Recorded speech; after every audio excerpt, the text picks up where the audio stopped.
Alan Zulueta, birthday niya eh. Happy birthday, Alan ha. Na pinapabati po yung kanyang boss na nasa Gensan, si OCD Yusek Harold Cabreros. O yun, happy birthday, Alan ha. Sana masarap ang breakfast mo. Paano kayo ni Ann Bustamante Calumarde, na masarap yung breakfast. Si Richard Merck, ganun din. At si Alfred Estilan at si Ma'am Lina Ho. Kain lang kayong kain ha. Dahil 6:44 na ha. Si Senator Erwin Tulfo, kausapin muna natin habang nagbi-breakfast kayo dyan. Member po ng Senate Majority Block at chairman ng Senate Blue Ribbon Committee. Magandang umaga po sa inyo, Senator Erwin. Good morning! Ay, magandang umaga, paring Alvin. Opo, ano itong pinagsasabi ni former Congressman Mike Defensor, di umano, na may hearing today ang Blue Ribbon Committee, Senator Erwin? Press con siguro nila yan. Hindi naman pwedeng matawag na blue ribbon. Press con yan or media forum. Siyempre mag-iimbita na naman na media. Alam nila na nila-live sila na media. Pero in reality, hindi official yan kasi hindi naman recorded yan. Kasi to be able na maging official ang isang hearing ay dapat nandun yung secretariat. Diba yung recorder, yung magbi-video, videographer. Wala yun dahil tapos ng bato nasa labas pa ng Senado nagaganapin. So obviously talagang pang press release lang yung gaganapin mamaya at hindi matatawag na Blue Ribbon hearing. Siguro yung mga hindi nakakaintindi pa rin Alvin ng mga kababayan natin maniniwala na Blue Ribbon hearing yan pero hindi po pwedeng Blue Ribbon hearing kasi nga hindi siya official. Number 2, yung mga sinasabing mga chairman ng Blue Ribbon, sila Senadora Pia, tapos Vice Chair si Marcoleta, hindi ba, diniklara ng all seats vacant. Ibig sabihin, wala sila sa pwesto na at kami na nga pumalit dahil meron kaming quorum last week. So wala yan. Yan ay isang press conference at asahan na po natin na kung ano na sasabihin. May bit-bit naman ng mga bagong testigo raw. So anyway, nakakatuwa panoorin dahil yung mga istorya doon, mga kwento. Kaya, alam mo naman, tingnan natin kung sino mga idadagdag na naman ng mga opisyal at idadamay dyan. Opo, mga 14 raw may bago na namang magsasalita, pero mali po ang term na hearing, hindi po hearing ang tawag doon. Diba, Senator? Hindi po ang tawag po doon ay press conference. Opo. Siguro or media forum or kung ano man yan tawag ho dyan, palagay ko forum po yan at yun may mga speaker sila, yung 14 na mga bodyguard ay 18 tapos ngayon 14. So ayan ay mga dating bodyguard ni Saldico. Yan ay yung mga retired na mga awol kasi 100 ang bodyguard ni Saldico. Kasi pati mga negosyo niya. Pero yung mga yan, may mga bodyguards na talagang active duty na PNP, active na AFP. Pero yung mga yan, mga wala na sa serbisyo nung maging bodyguard niya yan at pinasasweldohan. Opo. Pero napansin ko, Senator Erwin, mukhang tinatarget po kayo na may dumaan sa feed ko, sa TikTok ata, sa TikTok feed ko.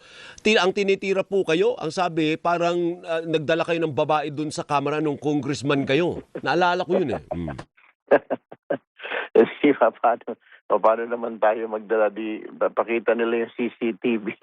Ang dami CCTV doon. Ang sasabihin ko lang naman doon, CCTV. Abay, hindi mahirap na kumilos ngayon. Baring Alvin, yung puro kwento na, yung pati yung sinasabi lang sa mga hotel, nagdala ng babae.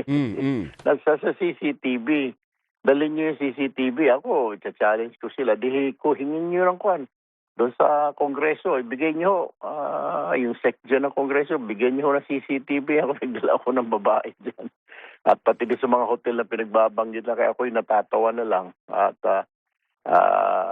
yung mga puro kasinungalingan, ako'y natutuwa. Nakakatuwa ako minsan pakinggan pag binabasa ko yung mga video.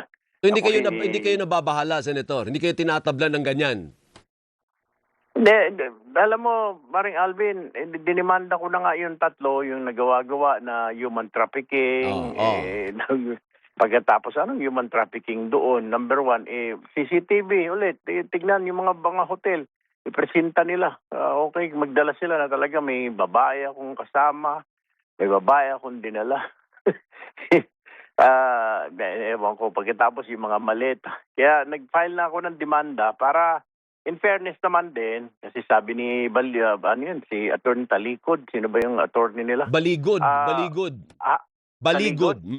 Baligod. Sorry. Oh. Kala ko Talikod. Anyway, ah, sinasabi niya na mag-inhibit ako.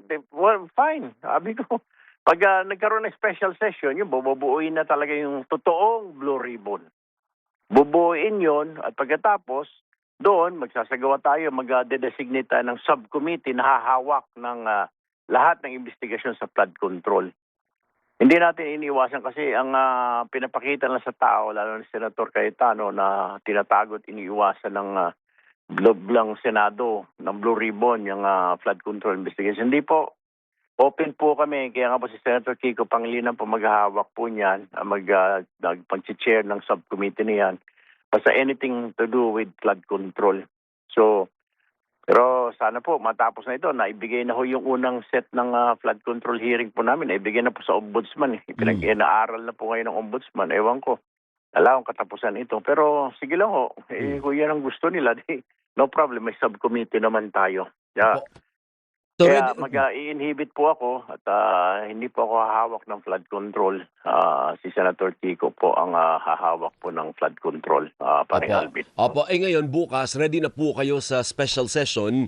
Kampante naman po kayo na may isang tatalon para maging 13 kayo. O more than that pa?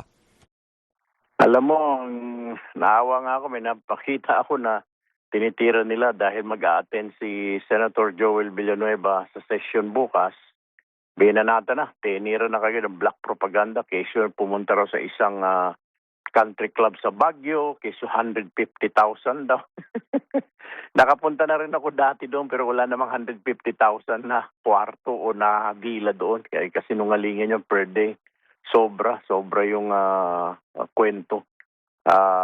Alam ko yun dahil minsan naimbitahan na tayo dyan. Hindi umaabot ng 150,000 ang isang araw dyan. Kalukuhan yun. Opo. Talagang black propaganda. Sinasabi 600,000 na 4 na araw. Ewan ko. So, kaya gusto ko sana i-text si Sen. Joel. Sabihin ko, welcome to the club. Pero sure na yon, Senator Erwin, sure na yon na makaka-13 kayo or more bukas at formal na mahahalal si Senator Gatchalian bilang Senate President. Hindi ko alam kung may 13 kami para may special session. Opo. Diba? Kahit na hindi naman 13, kahit 12 pa pwede. 13, mag-i-elect ng Senate President. Kung gaganunin si Senator Joel, baka magbago ang isip niyan. Kasi ngayon, hindi pa siya sigurado. Pag-iisipan niya pa raw. Pero kung gano'n na wala pa nga yung mama, itinitira na nila kaliwat kanan. Alam mo naman kung saan ang galing yung tira na yan. Biro mo, mga tirada na. 600,000, saan daw kukuha ng 600,000 si Joel Villanueva? Kaya, hinay-hinay lang. Baka mamaya, imbis na kung hindi pa sasama, biglang sumanib sa majority niyan, di kayo rin ang kawawa. Obvious naman, paring Alvin, yung sa akin din kasi ito na nga yung sinasabi ko, paring Alvin, last month pa.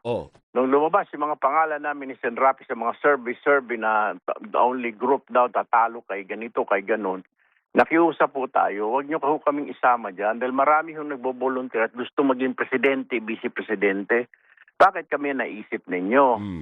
Ayan na ho. Tapos yung mga komentarista, yan na sinasabi na ito lang magkapatid ang pwedeng tumalo kay ganito, kay ganon.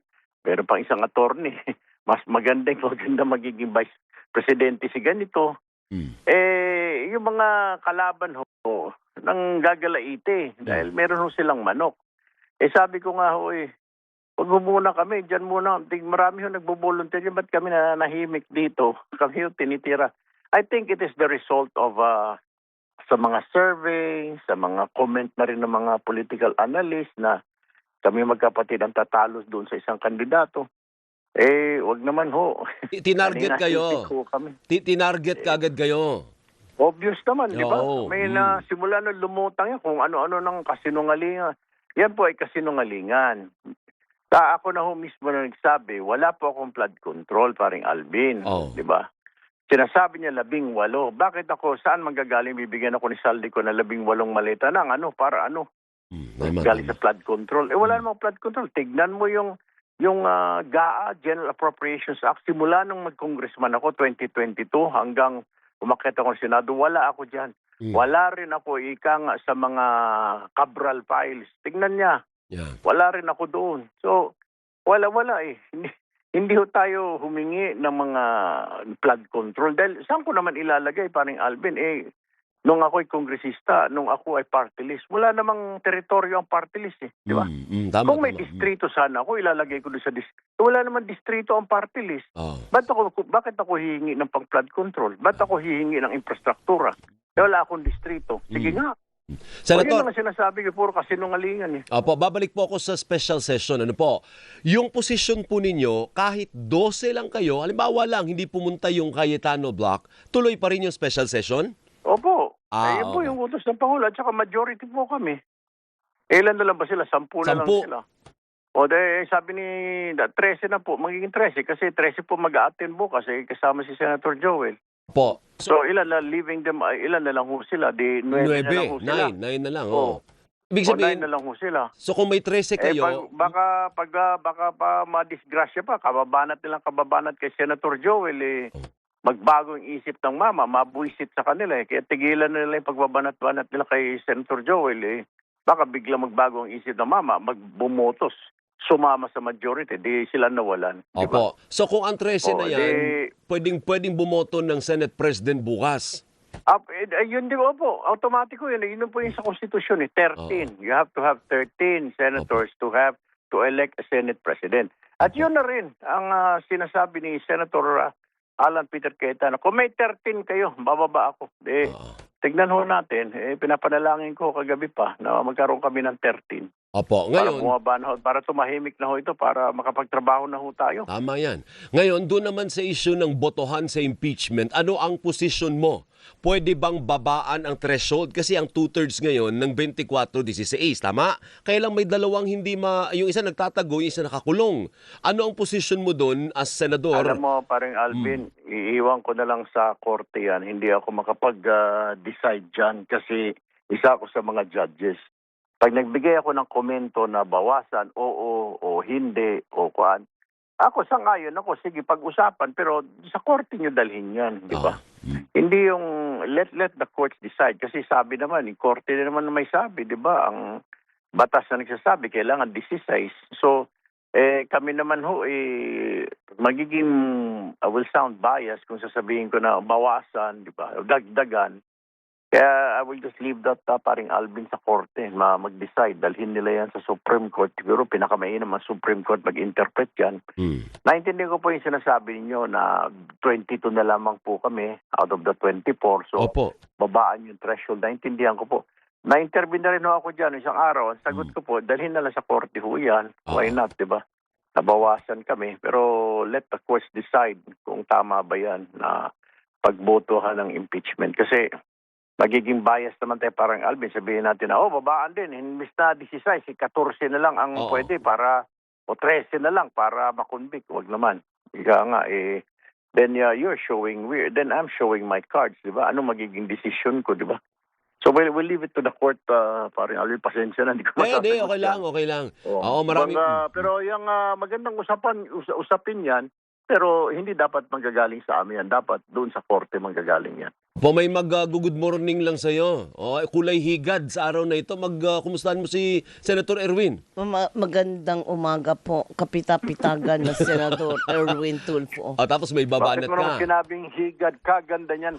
Sabihin mo mukhang rosas. Huwag mo sabihin higad. Hindi, kulay higad siya. Kulay higad ako ngayon, Sen. Yung damit. Yung damit, Oo, kulay oo, oo. higad. Pero hindi naman magagalit ako pag sinabi ni paring Alvin na ikaw mukhang higad. Ako'y talaga magwawala rito. Pupuntahan ko si paring Alvin. Ay maganda sa ba ito? stasyon. Nagagandahan ka ba kay Bigornia, Senator? Aba, Nung reporter yan, talagang darling of the kwan yan. Kung saan man pumunta yan. Eh bakit tinikitan? Saan man ma-assign yan? Sa police, Oo. darling yan. Lagi nakaka-scoop yan. Oo. Pasintabi na lang po, hindi sa, not to disrespect the senator, the good senator. Ba't mo ko nilagyan ng gum sa buhok ko? Tagal naman na doon. Naalala pa, no? Na-distract lang yun. Naalala yun kasi Alvin. Naalala mo pa. Naalala ko pa. Senator, thank you. Maraming salamat sa oras po ninyo. Mabuhay kayo. Thank you. Ay, thank you din, parang Alvin. Mabuhay ka. Thank you, po. mag-ingat, Mag-ingat. Si Senator Erwin Tulfo. Hindi na po natin pinatagal. Baka kung ano pa po mabanggit ni Bigornia, alam mo na, medyo kapita-pitaganan siya ngayon.